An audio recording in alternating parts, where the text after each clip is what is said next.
Okay. Hello, Megan. Hi, Giselle. Beautiful icon queen, giving me lip, giving Ah! me red, giving me fabulous. If you're watching on YouTube, you would see. I mean, literally like backsies. What is it? Like, send it back to you or whatever, like backsies. No, but I literally said to Giselle when we first got on here how beautiful she looks today. Nice. So, but also I have to give credit for the red lip to Giselle herself because she got it for me for Christmas. My NARS Too Hot to Hold. Truly gorgeous on you. I went up to the Sephora lady and I was like, I want to make history. No, I literally asked her, I was like, what lipstick looks good on people with blue eyes? And very pale skin. She pointed me in that direction. So you Sephora lady in Williamsburg, you icon. Legend moment. But yeah, here we are again for another episode. I feel excited about the things we have to talk about, honestly, which feels I do too. Like I feel like I want to begin with the idea of You trailer because I actually did just watch it. Okay, amazing. For the first time because we talked about it and then I was like I'd seen clips, but I finally truly just watched it and I need to say so many things about it. Okay. Number one, let's talk about it. Chills. Sorry, I'm obsessed. Like, bring back being chuggy, bring back love, bring back rom-coms. Like, I think we're so back with rom-coms. Like, we're so back. I'm so happy. Also, Anne Hathaway, Academy Award winner in this fucking chuggy ass movie. Never forget Academy Award winner. But they wouldn't let us forget because it was in the trailer. I know. They were like, we're going to use everything we can. I mean, listen, here's my take on it. It may be a total disaster, but also I think if Anne signed on to it, it has to be interesting at least. Oh my God. Can I tell you something? I'm going to read the book. I love that. We are reading girls. We're bookworms. We're reading girls. I finally finished Iron Flame for any of my fourth wing dragon riders out there. Let's fucking go. But yes, I'm going to read the book because it doesn't come out till May 6th. No, we have time. I have time and we can see what's different. We can have a movie night. Oh my gosh, I'm so excited. Like, also, like the music sounds amazing already. I'm like, can't wait to be streaming this boy band knockoff iconic bullshit. There's a song out from it already. It's called I will be streaming. Because the band is called August Moon. So basically, for people who don't know about the idea of You. Oh yeah, sorry. it's a movie based on a book that's like literally like Harry Styles' One Direction fan fiction. Yes. And it's basically like Nicholas Galitzine who is working his ass off. He is working. Of Red, White, and Royal Blue. Is he actually a gay man? I'm not sure. That? I don't think we've confirmed. I think it allegedly, maybe. I just know that I found him in Red, White, and You, or what is it called? Red, White, and Royal Blue. In Royal Blue fame, which he of course played a gay man. So I just didn't know if we have confirmation, if And then what was his role in? Was he gay in Bottoms or no? Like kind of no, but like he kind of always is giving me queer adjacent roles, except for this one. But also he's in this new show with Julianne Moore, Marion William or whatever, and he's definitely a bisexual king in that because I was seeing some of the clips from the first episode and he's like having sex with everyone. So like he's making interesting choices and I kind of love this for him. Like, no, I'm obsessed with him actually. I want to see him more. He's hot. He is hot and like British and like yes. Okay, the band is called August Moon. So is it not on Spotify? The song, but I saw someone that was like, oh my gosh, like they got the same people who wrote One Direction, right? What Makes You Beautiful to write this first single, Dance Before We Walk. Oh my God, I'm so excited. Like this is living. This is what living is about. This is like, thank you so like it's incredible. I'm so excited. And like this is I need like a movie like this to come out every month. Same. I just need it. Like and I'm just dying at like the Coachella of it all. Like let's absolutely elevate the fact like and pretend that One Direction was ever cool enough to headline Coachella. I actually kind of like I I know that like we existed in a bubble where like they were the most important thing to us, or like at least me. And so I thought that they were the most famous thing in the world, but like it is funny that like they were actually probably never cool, really. You know, but they were cool to me. They were, oh my God, the coolest. I mean, Harry Styles, like how does he feel about this? I know. I am desperate to know. I don't know if he'll be streaming. Does Harry Styles have a sense of humor? Yes or no? Oh, I like hope so. I want him to, but I'm kind of. I think kind of sometimes when he does like the banter on stage and stuff, like I think he knows that it's all a bit ridiculous. But like I also do feel like, I mean, I think if he didn't have a sense of humor, he would have like been suing these people.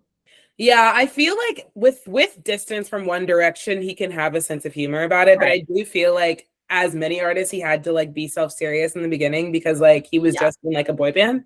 But now maybe he can laugh at the fact that people write fan fiction about him, you know? Right.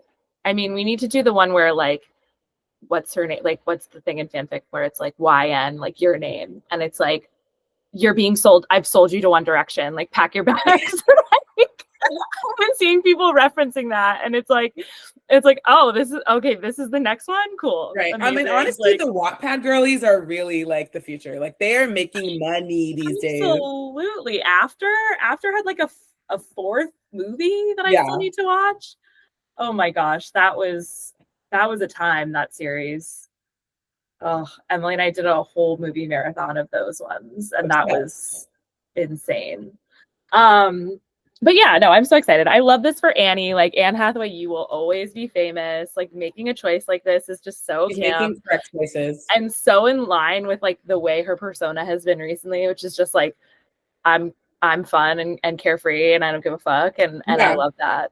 Like, I lean to this, correct to me. Like, oh my God, I lean to this pipeline. I mean, what else does she have on the docket? Oh, she's apparently going to be in the second season of Beef. Right. I've been trying to find like a full confirmation of this, but maybe. Yeah, I think it's like in talks. A lot of people, and this is so true, like series are now limited until the awards hit. They're popular. And then, then it's like, okay, never mind. Actually, we're going to do another season. So awards fraud, even though congrats to Steven Yeun and Ali Wong. Sorry, quickly, while we're talking about limited shows, The Regime. Okay. I mean, the first episode? No, but I'm halfway through, and what's happening? I think you have to get through the whole first episode because it takes a turn at the end, and then you're like, oh, okay, this is what's happening. Okay, it's very weird though. I'm very like, I guess I don't know a lot of Kate Winslet filmography, just whatever the fuck, but like I'm kind of shocked to see her in this like more, it feels campy by the way they're filming it. I don't know, it feels like I'm shocked to see her doing this a little bit. Yeah, definitely read the New York Times review of it because I thought it was really good.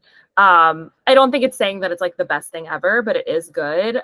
This is The Regime on HBO Max or HBO, I think, just like straight up. It's our new Sunday night show for the next 6 weeks. But I think that they were saying this in the review, how you'd really expect Kate Winslet to be really good at the drama of it and like the darkness of it, but actually she's like quite good at the comedy of it all. Yeah, I was shocked by that, the tone of the show. Yeah, and I think it kind of is very like Veep-like. It's very reminiscent of that kind of satire. So I'm intrigued to see where it goes. There's like a lot of people popping up in there that I recognize. So we'll see. But yeah, weird show, but I will definitely be tuning in. Yeah, absolutely will be sad, of course.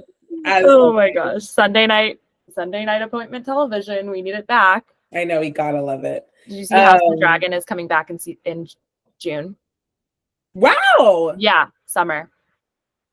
Negroni Spagliato, here we fucking go. Here we come, Negroni Spagliato. I feel excited about that because since House of the Dragon, I have watched Game of Thrones. So I can't believe I did that. Like, I can't believe you did that too. You did it so fast. I literally cannot believe I watched all of Game of Thrones. I'm proud of myself. I'm really proud of you too. You like ate that. Thank you. Sometimes I'm bad.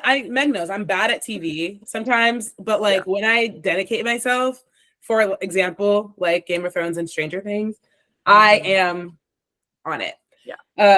But yeah, very excited about the idea of you and all the things to come. Speaking of another exciting announcement, we are, as I said, we're so fucking back. Like, yeah, the Avatar, The Last Airbender live action got renewed, everyone.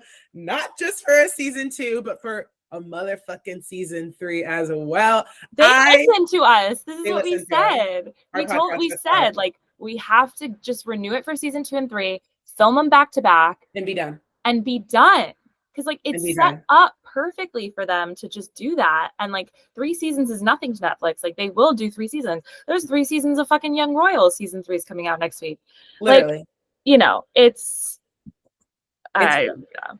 I mean, of course, now that, like, I watched the Avatar live action and, like, I started to dip my toes back into the world of the Avatar, and TikTok is literally insane. All I get are Avatar, The Last Airbender, and Legend of Korra TikToks. Same. And the thing is, I mean, I told you I was thinking about doing a rewatch, but, like, I actually think I am going to do a rewatch of Avatar, The Last Airbender in my adult life, because there's actually so much I don't remember. Yeah. You know? Yeah. There's a lot of detail. Lore. Like, and I watched a lot of lore recently, but, like, I mean, you have to watch Korra. Like, yeah, I think I need to do that now. I've been getting a lot of clips, and I love the fact that we get, like, Aang's family, Tara's family. Yeah, they're the best part. Like, honestly, the best part about Legend of Korra is learning about, like, all the people's families, like Aang's little family, obsessed. You know, that's the best part. There's drama. Korra's dark as hell, though. Like, it's dark. Yeah. For a cartoon. I actually think that Nickelodeon, like, didn't air the 4th season or something, or, like, they took part of the 4th season. Wow. Giving very Sailor Moon when they didn't air the last season on fucking Cartoon Network, and I was pissed. And then I had to watch it in Japanese. Because the things we do, the way I used to watch, oh my God, the most obscure, like, British miniseries, like, literally. And, like, there was this Italian miniseries that I watched that, like, wasn't on Netflix, and I was, like, watching it on, like, what was it, like, Put Locker? Do you remember? Oh my God. Honestly, Put Locker really deserves. Was a real one. It was a real one. 1, 2, 3 movies. 1, 2, 3 movies. On. But the way that it was actually, if you just search long enough, you'd find anything. But they figured it out now, so it's really difficult these days. Yeah. But back then, we had the world at our fingertips. We really did. Why was I watching, like, movies that the day they came out in theaters, like, on my laptop? Of course, you didn't have to pay, like, a bootleg version. Like, oh my God. But piece of that. As we were saying earlier, we were talking about the Avatar. Like, they need to film immediately, because Gordon's voice, Gordon is who plays Aang. Yeah, he's literally 5 years older at this point. He's hit puberty. It's dropped. There's no going back. And so it's like, you gotta just film. You gotta film it, or it's gonna get too big. I do think that helps, because, again, like, I don't know. I mean, like, the girl playing Katara is, like, pretty young too. Like, they both seem pretty, like. But he did seem a lot younger than her. He seemed a lot younger than her, and I think there's a way they can do it in cartoons that is so much easier to, like, you know, show the aging of, like, Aang and, like, make it a little bit less weird that, spoiler alert, him and Katara end up together. But, like, you know, because if we're gonna get that in season 3, like, that, like, resolution of, like, even though they're, like, tweens, like, they're still, like, young, but they, like, kiss and whatever, right? Like, don't they at the end? And it's like, okay, like, I'll feel a little bit better about it if he's 11 years old. I know. He does feel like a lot older with all these. I mean, he's also doing his interview rounds, this little kid. Oh my God, yeah. He's been putting him to work. Yeah, he has been working. Honestly, I could see more Daniel Day-Kim, but I could always see more of Daniel. And Uncle Iroh, as we said, like, I'm obsessed with that man who plays him. So cute. Hearts. I love him. I want to see him on my screen more. He just gives me warm energy. If he's bad in real life, I don't want to know. Don't tell me. I mean, don't tell me. It's just the theme, isn't it? That people who seem wholesome are bad in real life. I know. Should we go into that? I mean, there's just so, it feels like there's so much to actually unpack here, because they were talking about Queer Eye, everyone. Because it started, I don't think we've actually talked about it yet. Like, maybe we mentioned that Bobby was leaving, but I actually don't think we have. So there's lots to say. First of all, Bobby Burke is leaving Queer Eye. Mm-hmm. Number one. And it was drama because, first of all, a lot of this drama started back in the day when Anthony was still getting married, which he is no longer getting married, everyone. And you know what the rumor is? That he's dating who? Allegedly, Giselle, I'm not going to get us in trouble again. Allegedly You know dating how who? Hugh Jackman is getting a divorce from his wife. Oh shit! Yeah. That's the rumor. That's the alleged rumor. The rumor mill is turning as it is oft and wont to do. I know, God. And that is the rumor. Anyway, that's all I'll say. But yes, Anthony messy. Anthony is messy. This is dating back to when he was still engaged to that other man, and he had his bachelor party. Was ready to get married. Was going literally having the bachelor party. At the bachelor party was Tan France, and was it Jonathan also there, or was it just Tan? I can't. It definitely was not Bobby and Karamo. Absolutely not. Could never be. And at that point, maybe Jonathan was there, or like Jonathan was supposed to be there, but like Tan for sure was there. And I don't think that Anthony and Jonathan are feuding. Right? You don't think they are? They weren't at that time. No, they weren't. I mean, the thing is like, I think of Tan and Anthony as the closest for sure. I know like JVN was always kind of in with them, but I always think of the Gigi Hadid connection because like Tan and Gigi did the Next in Fashion thing together, and Anthony and Gigi are obviously close. And then there's also like Anthony went to one of the football games with her and Taylor Swift, or without Gigi. Gigi never went, but with Taylor Swift. So like he's connected. Like that's the kind of friend group right there. Right. And I always felt that Bobby and Karamo were friends. Yes. And Jonathan, as we will find, was always floating a little bit in the middle. Yeah. Which he would be like, oh, he's friends with all of them. Right. Not true. The case. So basically this happened. This comes out that like, you know, there's people not being invited to the bachelor party. And like, as the internet knows, like we know that like, just because you're on a show together or you're coworkers doesn't mean you're friends. But like the rest of the world apparently doesn't know that. Yeah. The world wants the Fab Five to be besties.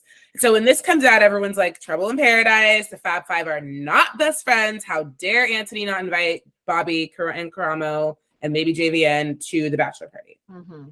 So trouble. And then it comes out that Bobby is not coming back for season like fucking 6, 9. I don't know, one of those two. Mm-hmm. The next season. I think it's literally 9, maybe. There's been so many seasons. Yeah. And this is drama. The world is upset. And also Bobby seems to be upset. Yeah, it didn't seem like okay, like it's just time for me to move on and like I cherish this, but like bye. Yeah. It's more of like a hesitancy to it. Right. And then I learned from my many podcasts listening and just research on this that supposedly all 5 of them were supposed to be done. Like the show was supposed to be done at the same time. All 5 of them were in talks about this. And then Netflix basically like decided to like renew their contracts and like renew the show, and everyone signed on except for Bobby, because Bobby had already lined up, because as we know, Bobby's also the only one working. So Bobby lined up other projects to do when Queer Eye ended. And so like when the contract renewal came out, Bobby was like, well, no. I have other shit going on. We all agreed. Right. He's like, we all agreed that we weren't going to do it, but here we are. Y'all are doing it, and I have shit going on. So like I have to make a decision. And he decided to go forth with his other personal projects, which like totally fine. Like shouldn't be drama, but of course. Right. But then like more stuff comes out, and it's like there's trouble on the set. People aren't getting along. Tan wants Bobby gone. Tan wants him to be replaced with this other guy. Which he literally is being replaced with the other guy. Yeah. And then the JVN shit comes out. Meg, tell the people. I mean, yesterday there was a Rolling Stone expose about how toxic of a place the set has become and has always been. It does not. And I mean, came for like every single one of them basically for their throats. But the main gist of it is that JVN is a terrorist basically. Yeah. And a nightmare. And has a temper and flies off the handle and has been told many times by Netflix, you know, you need to shape up, and is just apparently awful. And that is really sad, but also in a way, in a secret way, unsurprising.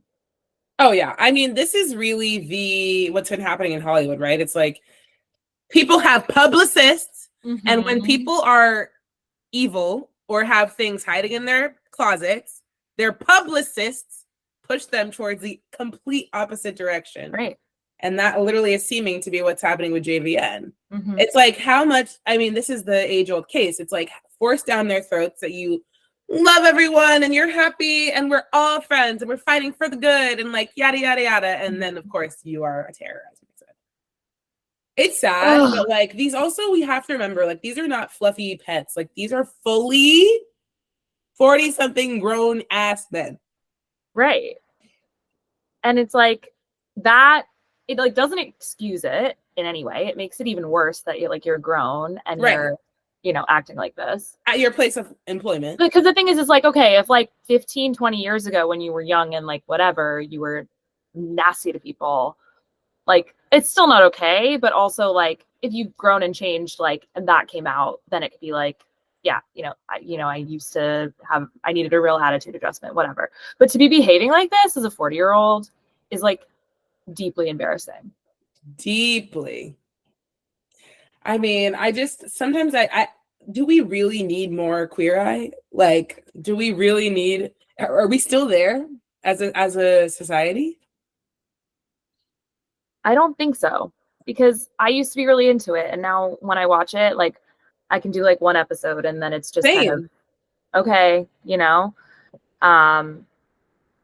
it's just, yeah, it sucks. I mean, clearly Bobby, and there's always been the jokes about, Anthony peels an orange, Tan picks out a shirt, JVN cuts an inch off the hair.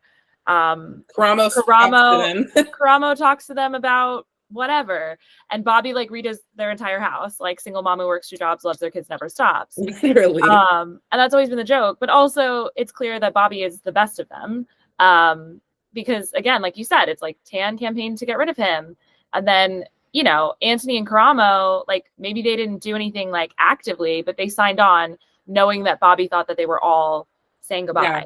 And that's like really shady and shitty. And then clearly JVN is, abusive and whatever. Tan also seems bitchy to me. Tan's a lot. I mean, I watched Next in Fashion, and even on Next in Fashion, I was kind of like, But like, that's the thing. They're like coming for their throats. In the article, they were talking about how that show is not getting picked up again.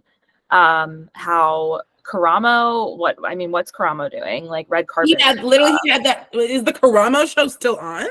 I don't know. And then that Anthony had a restaurant that closed in New York. Like you'd think, like he'd be able to attract a clientele. It's just we're kind of over the Fab Five. It's sad for them. We are. I think we're over them. I think there's like this war with like authenticity right now. Yeah. And like, and again, it's just because people, there's too many people on earth, and like there's so many people who are cynics, and then there's people who want to believe in the good, right? And it's like you can't, win everyone over with Queer Eye, and I think it gets tired after a while, and we become jaded like very easily, and we're like, okay, well, but like also like the world sucks, so like why do I care that this is happening? Like you're doing this in like Kansas and like whatever, and then also after a while it feels, and like obviously it's not like for these people who like hopefully do have their lives like positively affected and changed by them, but like also it's for reality TV, so like who knows. But after a while, like the volume of it starts to become less special. You know what I mean? Like you're moved by these people's stories, and obviously like there's millions and millions and millions of people, like unique people out there with like different stories and stuff, but after a while watching the same thing happen over and over again, it's like we're just cynics, and we get jaded, and that's where we're at with Queer Eye, I think. Yeah, I agree. I think like if they were gonna like keep the thing going, they all really should have been done, and they should have got like new, like cast. Gen Z people, or like they should have, you know what I mean? Like just absolutely refresh it.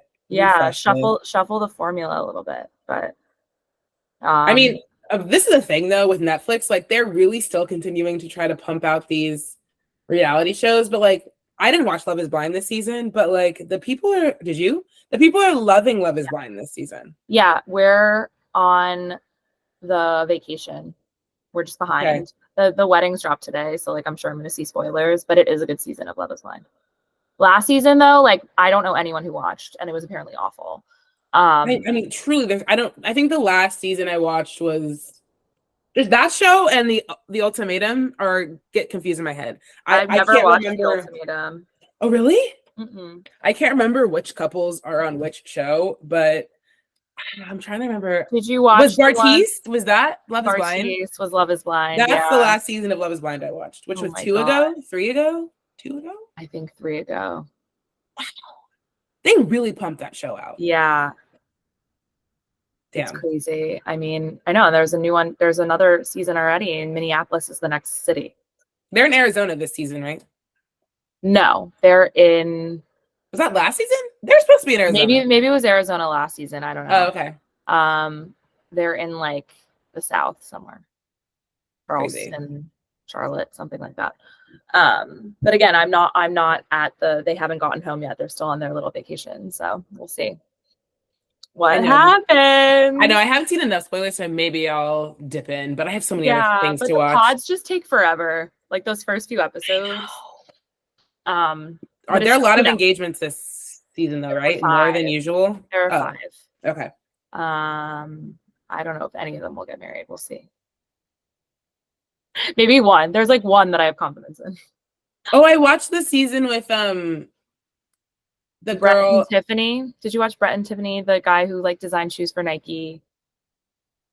I don't think they're so. still married. And then is she having a baby? Zach and Bliss. Oh, that's Alexa and Brennan. That was on the Bartiz season. Yeah, I think so. Okay. And that was the season. That was like 3 seasons ago. And then there's another season where there's like 3 couples still married. Actually, there's like Chelsea and Kwame. Yes. Zach, okay. Bliss and Zach, and they're also having a baby. But also Zach got engaged to someone else, and then like went back, and then ended up by the end of it getting married to her. It was so I could never. Sorry. And then Brett and Tiffany, who he's the one who designs Lauren and Cameron truly like. Absolutely, the testament, the textbook, the blueprint. Love them. Love them so much. That first season was a time because that was like right before COVID. Oh, I was like, was it in COVID? Yeah, truly. Yeah. I mean, maybe like the weddings were like when COVID had hit, but it was crazy. It was definitely started in February of that year.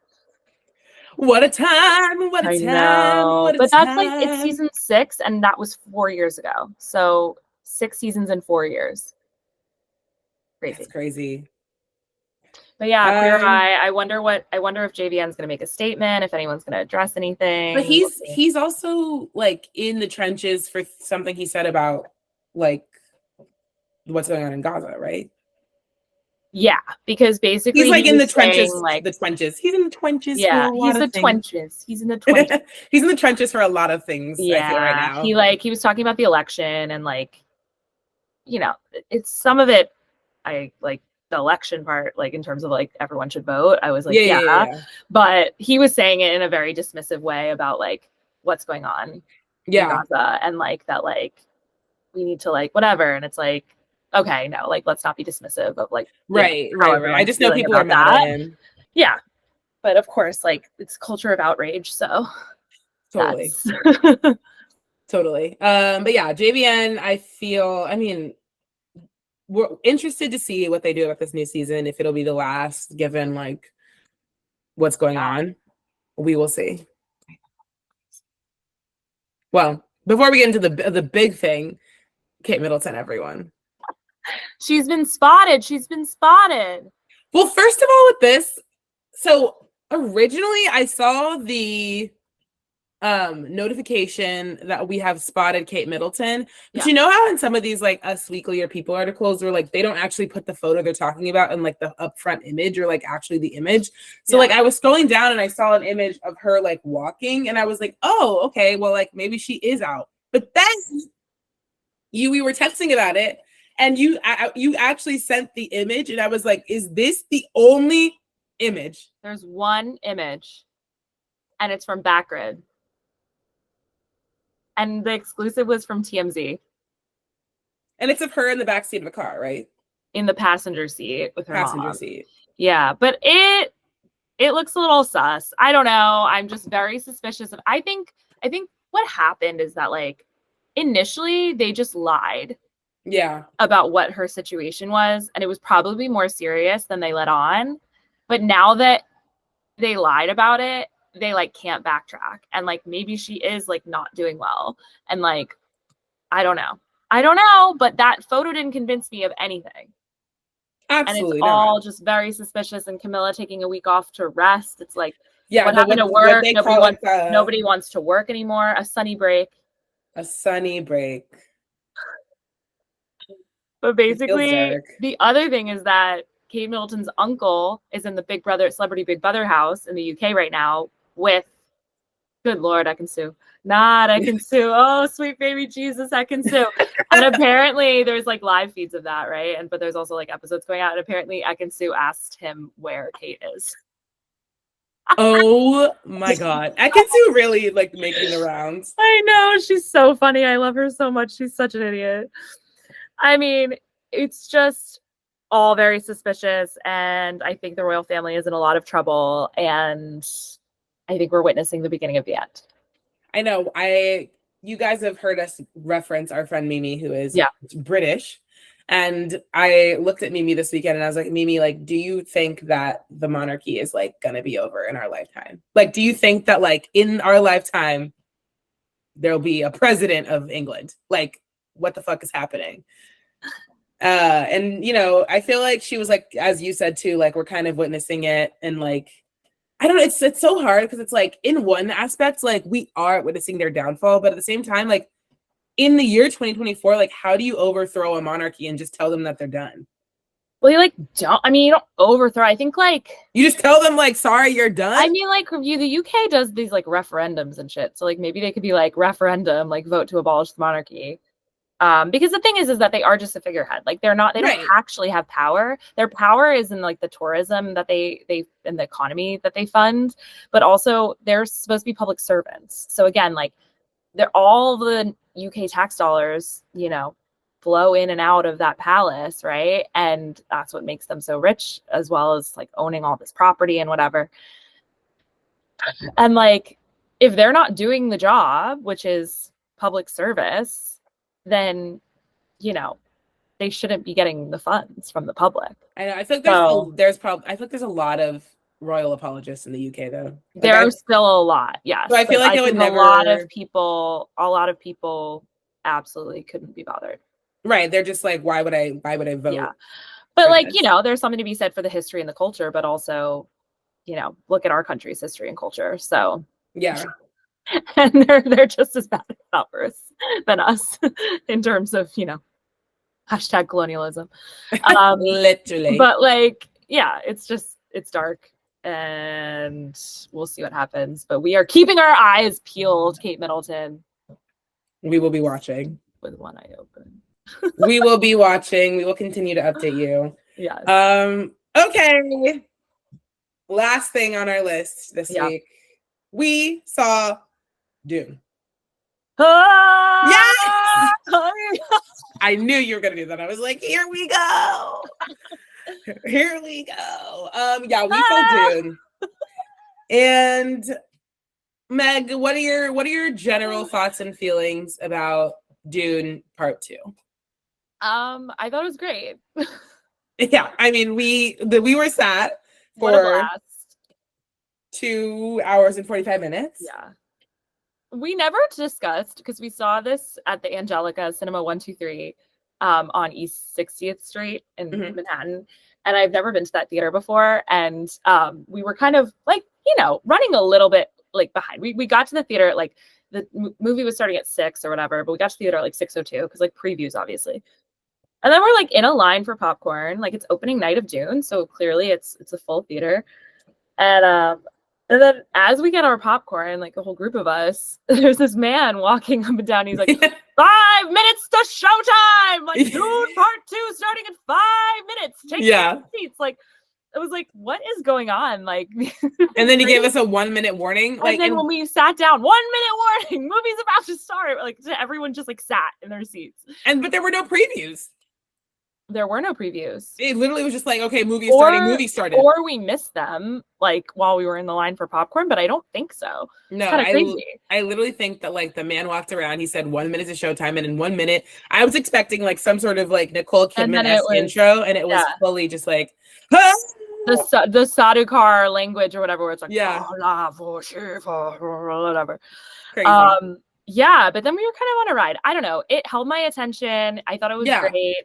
I mean, you know, there's like so much to be said about Dune, I think, in terms of like there are a lot of complaints that are valid about those both movies. But I think like there's just like media literacy is dead again, as we've been saying, because there's a lot of people who are like, oh my God, like I don't think we should like, you know, like justify Dune's white savior narrative. And it's like, did you not get what the whole point of the movie was? Is that it's condemning the white savior narrative? Like it's happening and they're hitting you over the head with the fact that it's bad and wrong. Right. Like I've seen so many like TikTok, of course, takes on it. And one of my favorite ones was like, have you read the book? Like before you speak, read the book. Which I'm not gonna read the book, but I'm not speaking about it. So, you know, like totally. I just think like it's so true. Like so many times we decide to like have opinions on things, but it's like, if you're going to have this take about it, like either understand the film or read the book. Right. And I think like, where it lacks the movie for me, and like, it's both like my favorite part and it lacks, but like, I loved the romance between Paul and Chani, aka Timmy and Zendaya. Like that was like some of my favorite moments. It didn't feel almost fleshed out enough for us to ever doubt that Paul was going to take the turn that he did. Right. Yeah. Like from the beginning, and maybe that's just like it's so obvious, and like they think we don't need it, right? And it's just kind of like matter of factly showing us this kid who's going to become like a butcher of a universe, basically. But like, I don't know. It's just they changed from the book, which was like a 6-year time jump, and it was like only like 9 months or whatever in the movie. So I do just feel like there was definitely a reason that creative choice was made. I'm sure if we're going to see Dune Messiah, which is the next book, you know, we'll see why that decision was made. But also, I do just feel like, you know, he never felt settled enough in his life with like the Fremen, with Chani, like as much as we saw, you know, him like doing his training and whatever, for me to be like, oh, he just wants to live like there and like be with them. Like, he doesn't want to do this whole big thing, right? Where he becomes Lisan al-Gaib. Yes. Wadib. The jokes online are incredible. The puns, the Muad'Dib, like the jokes about Stilgar, Javier Bardem's character, you know, just like an incredible, I mean, like he was the comedic relief, but just also like an incredible example of like religious fanaticism gone wrong. And the way in which how crazy he sounds is like the way a lot of religious people sound in real life and today. And just the danger of like, you know, religion in you know, conjunction with worship of like a human being, like that's leadership of a planet. It's like really scary. But yeah, that would be my like big complaint about it. Like I don't think it was perfect, because I do think that turn like comes and it's just like very obvious that it's going to happen. But there's just so much interesting stuff going on. I think like Austin Butler and his Elvis accent, like you know what I mean? He like was so good in so many ways, but then like also like he literally can't decide, like his accent work is like I was like fuck him. Like he can't place it. Exactly. So yeah. And I mean, like I thought Zendaya was great. I loved that last shot of the movie. I love that we ended with her. I love the change that they made to her character. Of what we've heard from the book. I think that's, you know, definitely modern. And I think, you know, Lady Jessica is like such a scary character, but I think Rebecca Ferguson is just like so talented, and she was great. Just like, you know, we got a little Florence Pugh action. Yeah, she was there. She was there and she like did her thing, right? But it's like she did her job. She's always doing that specific Florence Pugh like American accent where I'm like, okay. But you know, she'll be a bigger character in the third one if we eventually get that. But I do think that the word is that will be a ways off, to give time for it, I guess, a bit of a time jump as well. Yeah. So we'll see. But yeah, Dune has really taken over the world a little bit. It's it's very again, like I said, the memes, like have you seen these people like who have pets, like tiny dogs or whatever, and they're like under the covers on their bed and they do the yes, to like as if it's calling a sandworm, and then the dog like comes up from under the covers. Like it's like really funny. Yeah. You know, and I mean it was just incredible to look at, I thought. I don't know. Yeah, no. What are your thoughts? No, I mean I completely agree. I thought this like cinematography was insane. It was so good. I think like my review, which was really just like there are stars in movies and there are movie stars. And to me, Zendaya and Timothée Chalamet are movie stars. Like Zendaya coming into her own to me as a movie star, proven more and more by just like her recent things. As I've said to you 100 times, like Challengers is my Roman Empire. Like I literally can't wait to see this movie. I'm so excited. Very, very, very soon. I'm so excited. And if Zendaya can pull off like a great performance in that, I think she's like signed, sealed, delivered. Like we have a leading lady, a movie star. Like we know in real life she's a leading lady, but like I feel like we have yet to see her other than in Euphoria, like in a movie, like really carry. And she did in Dune, but and I still think Euphoria is like her best performance to date. Absolutely. Sure. Like that's a really lived in and like really special performance that I think both Emmys were deserved for 100%. But yeah, I've yet to feel her in a role in a movie that's that believable yet.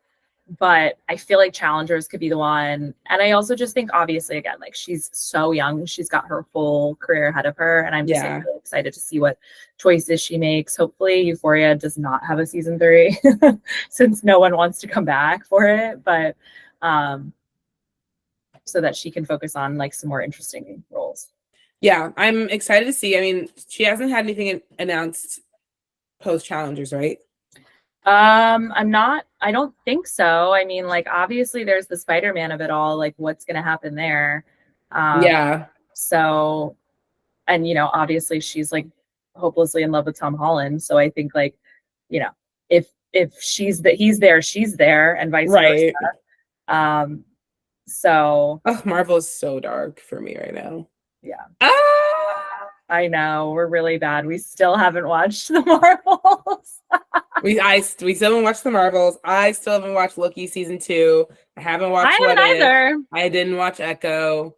I'm literally so behind. Oh my god. It's dark. We'll get there. Sometimes you just need to like leave something for a while and like put it down, and then when you pick it back up, you'll like feel a little bit better about it. You know what I mean? Yeah, knowing that Pedro Pascal is like on the horizon like helps me.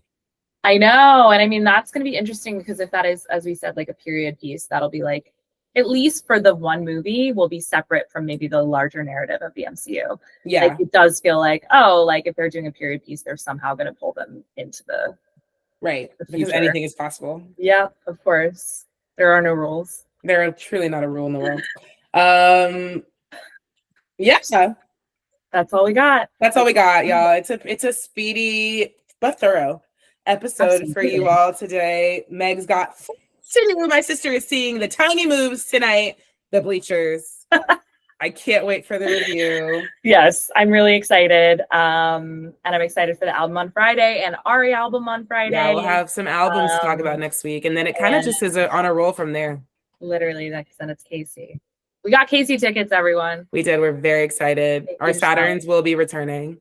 But yes, we love you all so much. Thank you for listening again. We hope you love this episode. We will see you next week for our Ari and Bleachers reviews, and of course more.